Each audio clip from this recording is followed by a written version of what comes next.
Hello students, Unit 4 has two parts. First one is optical detectors and second one is direct detection receiver performance considerations. So I am Naveen Kumar and let's start first part, that is optical detectors. So optical detectors are essential components in optical fiber communication. These are used to convert received optical signal into electrical signal. So in the optical detectors, first we will talk about requirements for detectors.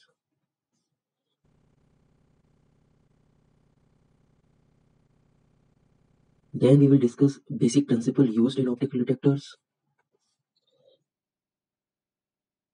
characteristics for optical detectors, types. Broadly, these are of two types. First one is without internal gain and second one is with internal gain. In without internal gain, we will discuss PN photodiode and PIN photodiode. And in with internal gain, we will discuss avalanche photodiode, which is also known as APD. And next one is silicon reach through avalanche photodiode. This is also known as RAPD. And in the last, we will talk about phototransistors. So first thing, requirements of optical detectors. First one, high sensitivity. It is the ability of optical detector to sense the incident photons and convert them to electrical signal at operating wavelength, which is around 1.1 micrometer. Second thing, high fidelity. High fidelity generally means the ability of device to produce the same output for the same input. Here, the response of photodetector must be linear with regard to the optical signal over a wide range. Third one, large electrical response to the received optical signal. That means the quantum efficiency of the optical detector must be high. That is, the optical detector should produce a maximum electrical signal for a given amount of optical power. Fourth one, short response time to obtain a suitable bandwidth. A minimum noise introduced by the detector. Dark currents, leakage currents, and shunt conductance must be very low, and the gain mechanism must be of very low noise. Sixth one, the stability of performance characteristics. Ideally, performance characteristics of the detector should be independent of changes in ambient conditions. Size should be very small, which allows very easy packaging and efficient coupling. Low bias voltage. Ideally, optical detector should not require excessive bias voltage or currents. High reliability. Optical detectors must be able to continuous stable operation at room temperatures for many years. And in the last, low cost. So these were the requirements for optical detectors. Next, optical detection principle.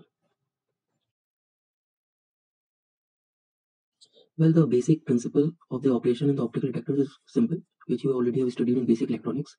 So here we have valence band and this is conduction band. So when a photon is incident near the depletion region having energy greater than or equal to band gap energy Eg, it will excite an electron from valence band into conduction band. This process leaves an empty hole in the valence band, which is known as photogeneration of electron hole pair.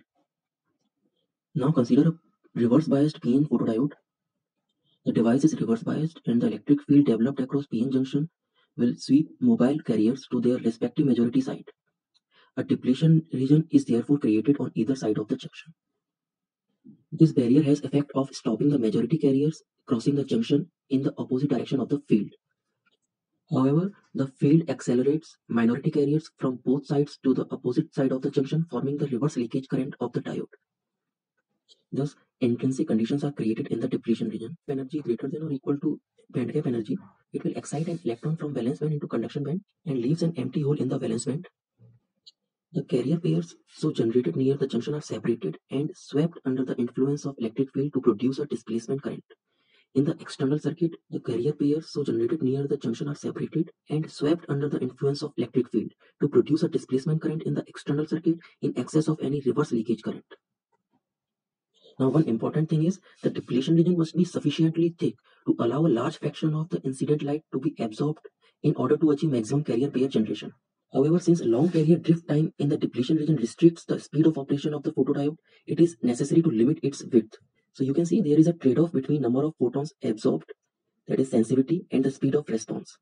So if we increase the depletion layer width, the number of photons absorbed will be increased. That means sensitivity of the device will be increased, but the speed of response will decrease. And if we want to increase the speed of the response, we have to reduce the depletion layer width, but that will reduce the sensitivity of the device.